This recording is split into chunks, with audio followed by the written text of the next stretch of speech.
Good morning. Good morning. Okay, we can do better than that. Good morning. Good morning. We are in Michigan in mid-February. Yes. It's in the 40s outside. Surely we can say good morning better than that, huh? Oh my goodness. Welcome. My name is Bill Pink. I am honored to serve as the 10th president of Grand Rapids Community College. And we want to say welcome to all of you for taking time out of your morning to come and spend time on our campus, our Michigan Technical Education Center out here on Godfrey. Part of the GRCC family exists right out here in the workforce training work that we do out here. We welcome you to our MTech, to our Tassel MTech, and we welcome all of you from various parts of the city, the county, and the state to what a special occasion it is. Anytime GRCC gets the opportunity to show off, we like to show off. And so this is one of those opportunities. Grand Rapids Community College is the oldest community college in the state of Michigan and one of the oldest in the country. And so it's all fitting for us to be able to spend time here in such a special occasion. The workforce training area that we have out here and the workforce training that happens in this building and through our workforce training and workforce development work in this building on a yearly basis, somewhere between 12 and 14,000 students come through our workforce training side. That's not accounted for the credit side, which is another 14,000 plus. And so it's, again, with what the Senator has to share with us today, it's only fitting to have it out here at the MTech. We love to boast the fact of some of the things that Senator Stabenow has been very helpful to GRCC in securing two of the grants that we have had recently, multi-million-dollar grants, having Senator Stabenow's on that application, having her name on there as a support for us. We're very appreciative to that.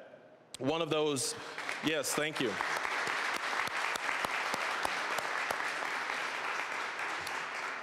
Two grants I will mention. One was over $26 million, and that was our Michigan Coalition for Advanced Manufacturing, partnering with 7 other community colleges in the state to do work in terms of advanced manufacturing across the state.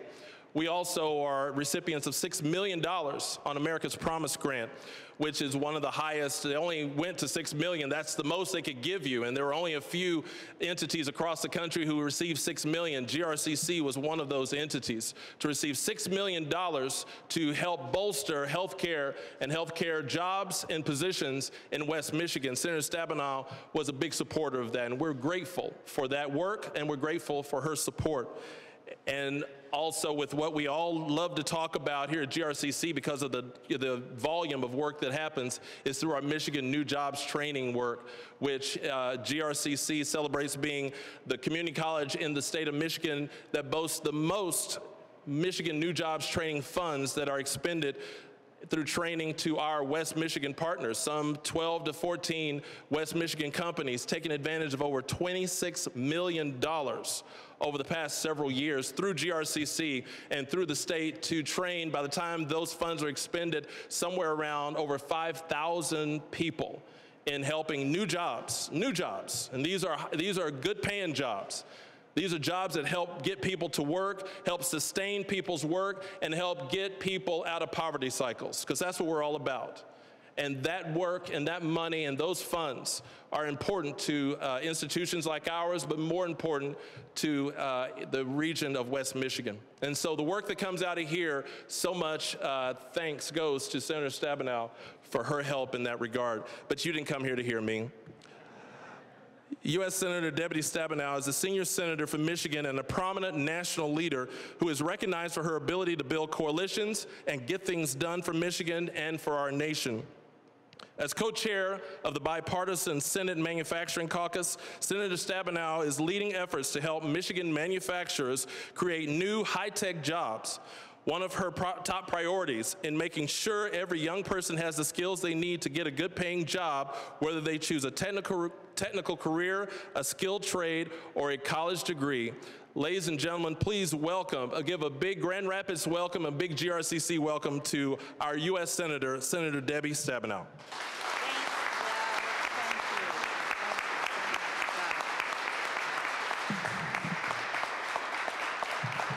Well, good morning. Good morning. First to President Pink, I have to say it's easy to support excellence, and that's what we have around here. And so I'm proud to have lent my support, but all the great work has come from the leadership here at the community college and the trustees. And I think we have a number of trustees here. Raise your hand today. We want to thank all the leaders and the trustees for all of your efforts as well. It's great to be back here, and it's great to hear about the wonderful work that is done, whether it's from healthcare or advanced manufacturing or all of the other career and technical skills, and to be able to see students here operating. And we just came in through the auto tech area. They pulled the car in, and I said, why don't you give it a tune-up while we're here? They were working on cars, and it was great to see what they were doing, working on the motors and so on. So it's always great to be here, and I'm so glad to have Terry Terzinski, who's a professional school counselor at Calhoun Area Career Center. She's going to speak in just a moment, and Bill Kenny, who's the president of the West Michigan Building and Construction Trades Council, that does such important work as well, private training centers that I want to make sure that we are lifting up. And John DeWise is going to be joining us here in a moment. I actually just left him. I was over at DeWise Manufacturing, and it was wonderful to see all of the great things they're doing, including their own in-house training and really making a major commitment as an employer. It's very, very impressive to see what they're doing as well. There's so much that's happening here in West Michigan, and I know that you understand about partnerships. I mean, with everybody in this room, we could do anything on education and training and creating economic opportunity, and that's what you are working on. And so I want to thank all of you for being here. Mike Hansen, the president of the Michigan Community College Association, the chamber, the businesses, the former students, the parents that are here, ISD leaders from Kent to Muskegon and Calhoun that are here, Michigan Manufacturing Center, Michigan Works. I think we've got everybody. So we just need to roll up our sleeves and continue to partner. You know, I have to say that here in Michigan, we make things and grow things, right? That's what we do. We make things and grow things. And you need smart, creative, hardworking people to be able to do that. And one of the things that is very important to me, and that I've really made a mission of mine, is to use the bully pulpit as well as what I can do in Washington legislatively to focus on the fact that in our economy, we need all kinds of skills. We need 4-year college, 6-year college, great. We also need people that are going through skilled trades programs. We need people that are in career tech. We need people going into coding, into healthcare related technologies and key professions. We need all of it. We need all of it. And one of the things that became very clear to me, 2 different things really brought this home to me. One, I've been doing, as I always do, small business visits all over Michigan, as well as, of course, visiting larger businesses. But I've visited about 145 small businesses in the last 2 years in Michigan. Everywhere I go, including downtown with retailers, but everywhere I go, and manufacturing shops and technology areas and so on, I ask people the same thing. What's your #1 challenge? That's what I always ask. And what I was surprised about is not that this wasn't important, but that it was the first thing everybody said. #1 answer was talent. I need a skilled workforce. I don't have the workers I need. Everybody said that. So I thought, you know, I really need to be honing in on this here. We talk about a lot of ways to drive the economy. This is key for Michigan in driving our economy forward. And then I had the opportunity to read a study put together by the National Association of Manufacturers that really drove this home for me. They said in the next 7 years, less than 7 years, 2025, we're going to create 3.5 million new advanced manufacturing jobs. Good news, 3.5 million. At the moment, we could fill 1.5 million of them. So this is like bells and whistles going off. We are the manufacturing state. We have got to be ahead of this. I want all 3.5 million of those jobs in Michigan. And, you know, we're going to have more than our fair share here if we're doing the right thing. So I put together, many of you participated in a roundtable I did here at the Kent County ISD, and I've done 7 around the country, around the state now, businesses, skilled trades, parents, teachers, educators, and listened. I listened to what people were saying about how they worked together and where the holes were. And went back to work and met with colleagues of mine in DC and have put together what I'm rolling out today called the New Skills for New Jobs agenda. And these are bipartisan efforts, other colleagues that are taking leads on pieces of this, but they all go to the same thing. We want to strengthen the partnerships that are there between employers and the skilled trades unions and community colleges and private operations that are going on. We want to connect students with career and job opportunities, and we want to have an investment, federal investment, that will help with this and job training opportunities. So let me just briefly run through before turning to others. First, one of the things I don't think we show a light of day on enough in our state is the skilled trades training centers that are state-of-the-art, fully paid for privately by businesses and their skilled trades union partners that are all over Michigan, where you can go in and work as an apprentice, move your way up over 4 or 5 years, coming out with a professional certification and walking into a really good paying job and have no debt. That's part of our picture that we need to be lifting up here. Secondly, we have what President Pink was talking about, the new jobs training program in Michigan, which has been here for a number of years now through 2 different governors, and it's a very positive partnership between community colleges and businesses. We've had 174 different partnerships that have gone on that have trained over 20,000 workers in all kinds of fields, and this involves a business identifying a specific number of employees that they need. The community college then recruits and trains specific people for those jobs. People go into those jobs, and then part of the income tax, state income tax that they pay is captured to pay back the community college. Very important. It's now happening in a handful of states around the country, but there's a long waiting list. There's not enough resources for this program, which has worked very effectively. So I'm proposing one of our bills would create a dollar-for-dollar match. There would be a federal dollar for every state dollar to go into this job training program, so we could double the number of businesses and workers that would be able to use it.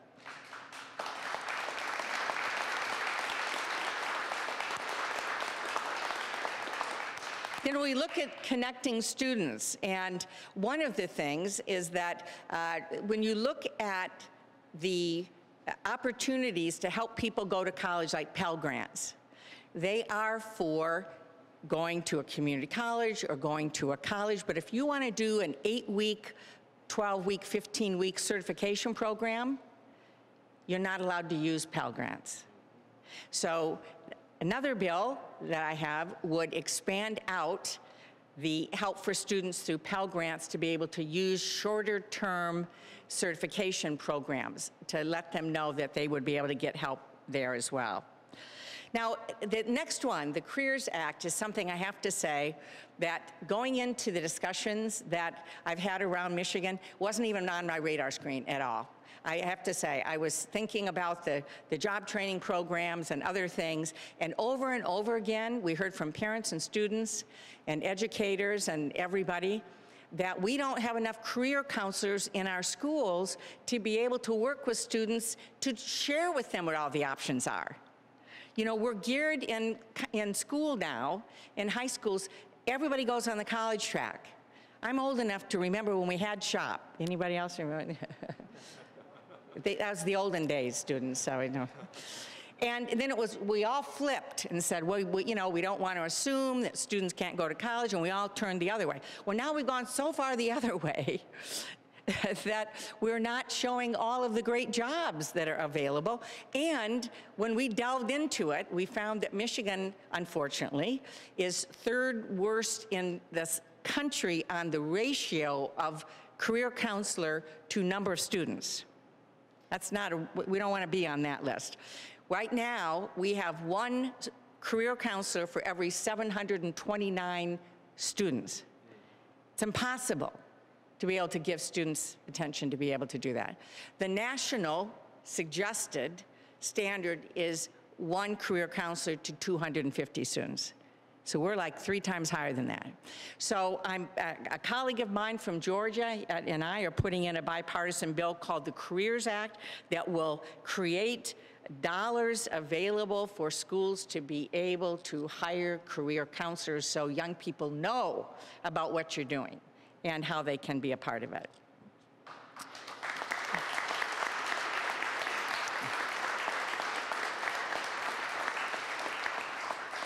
Two other things I will mention. Another part of this is called Employing Young Americans Act, to focus on dollars for summer programs and other kinds of internships and so on, again, creating opportunities for students to be able to go into businesses, to be able to learn, to be able to have other kinds of opportunities. And then finally, for all of the different kinds of things that people are training for, that employers are training for, the final is a $5,000 tax cut per employee for businesses that are increasing the number of people that work for them that are getting the skills that they need in federal or state training programs, if they're certified training programs.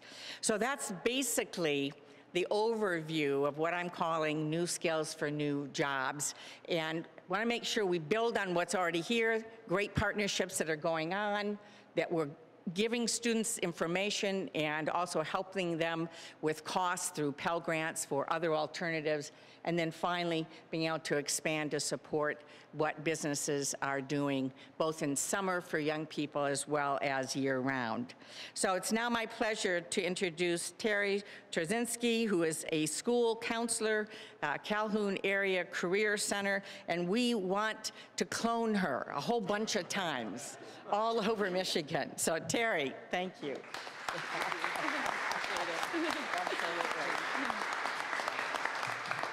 Good morning.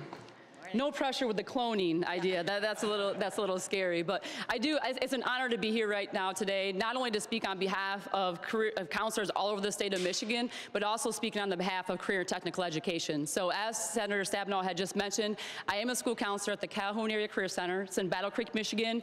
We have 20 different career and technical education programs that range all the way from the health medical fields to education to automotive to welding labs, much as what you're looking at here. So in hearing her words and her remarks and the work that's going to be done through this that's my world. That's exactly the students that we see on a daily basis. And it was mentioned earlier about the ratios, the student to counselor ratios being the third worst in the state.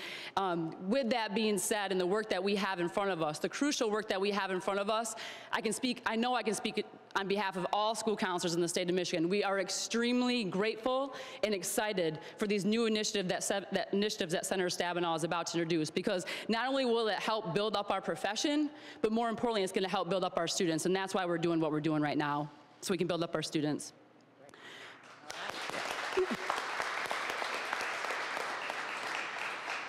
The ultimate goal for school counselors is to prepare students to be functioning, successful, contributing members to our society. That's our ultimate goal. So on a daily basis, we're constantly working with students in regards to their academic success, their social emotional development, and their career development. And when we talk about career development, it's much like the examples that were just given. We're talking about students who want to go on to get a bachelor's level degree or higher, students who are thinking associate's level, technical trade schools much like this, apprenticeship programs, on-the-job training, and even serving in our military. On a daily basis, I work with students who are trying to find their career path, and every single one of those options are what need to be brought to their attention. Because as Senator Stabenow said just a minute ago, there was a time where everybody thought that they had to go to a four-year university. And we have to realize that that's important still, but there are also so many other options out there that our students need to become accustomed to. Because a lot of our students that walk through our door as juniors and seniors, still don't, they're really unsure as to what they want to do with this world. They're really sure as to where they fit in, where their potential, what the potential can bring them, what careers could be there, and they're just not yet comfortable with what their future career plans are. So our goal, our job is to expose them to us, expose them to those options. And the more counselors that we have, the more opportunities we have to help those students. I have to share, whenever I have opportunities to speak, I always want to share about students, because I think that sometimes, you know, when we have the cameras and the people in front, we sometimes miss the student aspect. But I just had a student last year that I had a chance to work with. Her name was Cassie. And she had a challenging upbringing. She was raised in foster care system, had more challenges than probably most people in this room before the age of 16. And part of these obstacles that she come is she just didn't know her place in the world. She was looking for a route so that she could find a better life. She was looking for her way to get out of the current situation that she was in so that she could make a better life for herself. She just didn't know what that looked like yet. So in regards to post-secondary planning in college and even how to get there was not even on her radar. So when she came to us as a junior, she was exposed to our graphic communications technology program, and her entire world opened up. It was like she found her passion and purpose, what she's been looking for all along. And all of a sudden, all those obstacles that she had gone through throughout her entire short life as being only a 16-year-old student began to fade away because she started to see the future. And that's exactly what this is all about, is how we can have our students see the future as to what this is going to look like. So for her, as a 16-year-old, all of a sudden she started thinking about graduating high school, because she questioned that at one point in time. She started thinking about Ferris State University, where she's currently attending right now with the graphic design and printing programs. She started to look like, what would my employability look like? What careers could I look like so I could settle, have a stable household, a stable income, maybe raise my own family one day? And all of a sudden, the pessimistic thoughts that she once had because of her upbringing became so much clearer. And I'm here to tell you, as a school counselor, we see this daily, but there is no better feeling in the world to see students like Cassie that have that light bulb go off, and all of a sudden he or she realizes that this is where they need to be in the world. When they start to realize the potential they have, and they start to realize the passion and purpose that they have for whatever it is however they're gonna contribute to our society, that's when it's the reassurance this is why we do what we do. This is the reassurance with things like this and how it's gonna help impact our students, makes everything worthwhile.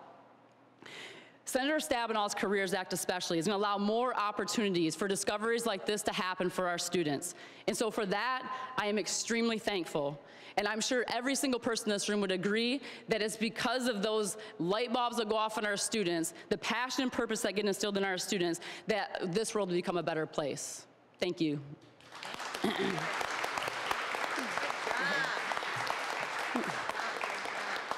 Now I get to introduce Bill Kenny, who's the president of West Michigan Building and Construction Trades Council. All right, Bill, all right.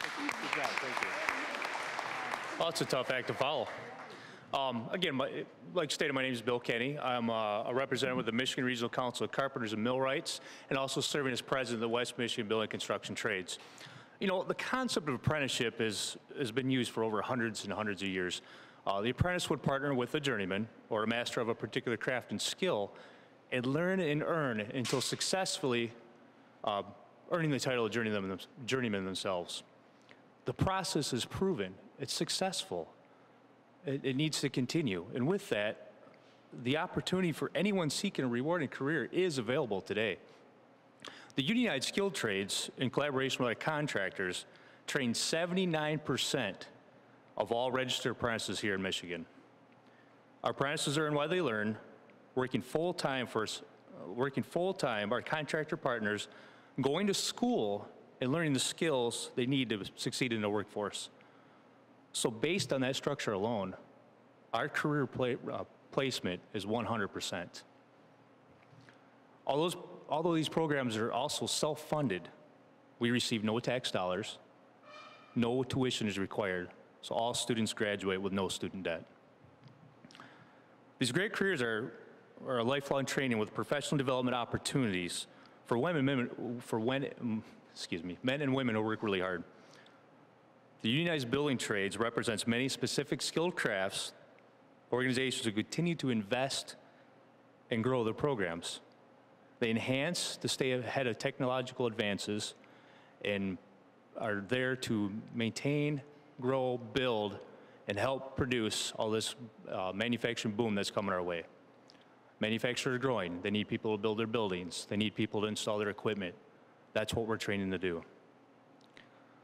For example, the Michigan Regional Council of Carpenters has in the works 3 state-of-the-art training centers to be placed in the state of Michigan. One which is under construction today down in Wayland, just on the east side of 131. We'll house hundreds and hundreds of students, applicants, and future journeymen to help build this great state.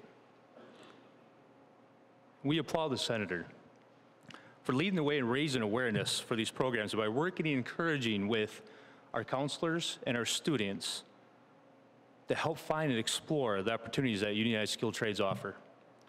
The senator truly understands the rewarding careers these opportunities will bring to students. And we also look forward to working with the senator on our new skills and new agenda. And with that, thank you. I would like to also introduce, we have Mr. John DeWeiss, CEO of DeWeiss Manufacturing.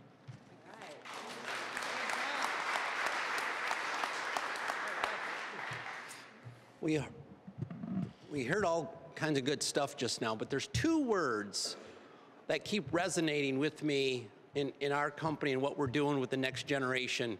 And the first word is adulting, A-D-U-L-T-I-N-G. Yes, that is a word. You have to look in Urban Dictionary. So that's the first one. And the second one is relevance or relevancy.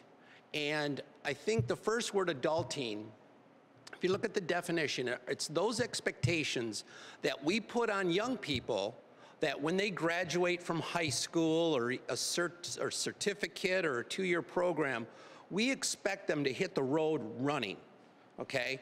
And I think that's probably a fault to ours is, you know, a lot of our trainers in our company look at our young people and say, well, they're not learning fast enough, okay? And that's a struggle. And so what we need to do with programs like this is how do we get those young people, so when they start at our companies, how do we get them up to speed faster? Now at our company we have DeWeiss University. It's not accredited through the state or anything like that, but it's our way of bringing on, young people online, bringing them, onboarding them in a very tactile way, a very strategic way, and bringing them into our shop floor so they're up and running production parts in a very short period of time. The other word is relevancy, and I think with relevancy, it's how do you take these young people, like Senator Stabenow said, you know, when we were young, you had like 2 directions. Now when a young, you know, boy or girl graduates from high school, there's like a million different options, okay? And that's scary. I mean, I have my children, I have 3 millennials, so I totally relate to what's going on in their lives. One in particular is trying to figure out what they want to do. And we got to bring relevancy to these young people and show them opportunities. That's why programs like this, whether it's Discovery Manufacturing, also the AB, you know, Association of Builder Construction folks, they're doing career trees, things like that. We got to somehow figure out how to bring young people into the fold without expecting too much on them. Again, they're millennia, so we need to understand that generation better. But then once we bring them on, we got to get them up, because once they hit the ground, I have one particular, one of my children, she's, once she hits the ground, figure out, and Dr. Pink has been very helpful even with her, is as soon as they hit the ground, once they figure it out, they're going to be flying, okay? And they're going to go way past us real quick. And giving them opportunities such as these programs, whether ABC career ladders or new jobs for new skills for new jobs, some of the career training, the Pell Grants, I love that. The career counselors, I feel sorry for the career counselors, because not just 1 out of 700, but they also have to deal with all the emotional well-being of these kids. You know, single parent, you know, no child left behind. I mean, there's a lot of challenges to these young people. They're our future. Our company employs 170 people. We're going to be putting an addition on that. We're going to ask the ABC folks, you know, and their contractors to add on to our building. We're working together, but we're going to add people, and our future are those young folks, and giving them careers. I love what you said about the Pell Grants for certificates. I agree, every student coming out of high school needs some type of certificate, but we got to make it relevant for them, so they got to figure out what they're good at, but also make that onboarding process easier. So with programs like this, it's only going to make it better there. Career counseling, I talked about that. The niche, the other thing I want to say is that with so many different opportunities for the young people, we have to help them figure out what they want to do. And I like what you said about the counseling, about, was it Carissa, or the example that you used there, that young adult? I mean, once they get there, see the light, man, they're on it. And I think as adults, we got to help that young workforce. And so, anyway, I don't know exactly what I was going to say today, but I get on a roll and I just can't stop. So I'm very passionate about the kids. I was on a school board at Kennewick Hills for 4 years. We have a partnership with Kennewick Hills where we have a dual launch STEM program with Move Systems that we bring kids into this other location where they can smell manufacturing while they're doing STEM-related projects. STEM is the future, too, for these young people. So anyway, so excited about what's going on in our state. Bipartisan, that's what I like, the STTF grant, the stuff that, you know, our governor and his team is working on, and then coupling, working together, you know, not fighting, but coupling is amazing. So thank you very much for doing that. So. Thank you. Yeah. Great words.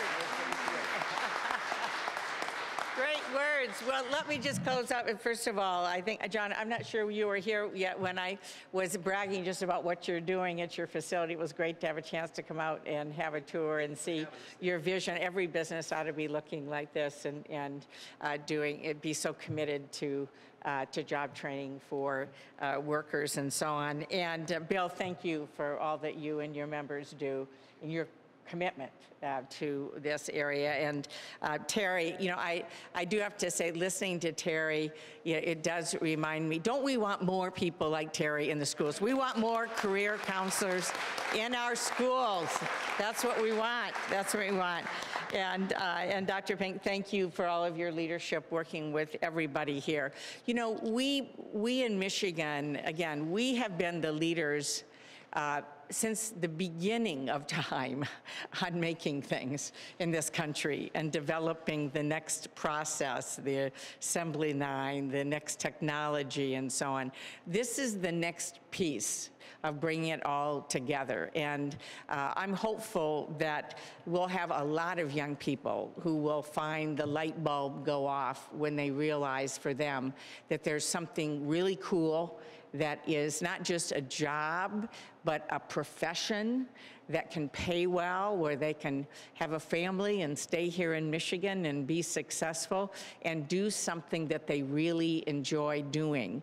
And there's so many opportunities that are reflected by everybody in this room and what you do. So I'm proud to be a partner with all of you. We're going to go back and go to work and see if we can't get these things put into law so we can add some opportunities and flexibility and resources to be able to keep doing what we in Michigan know how to do, right? So that's what this is all about. Thanks very much.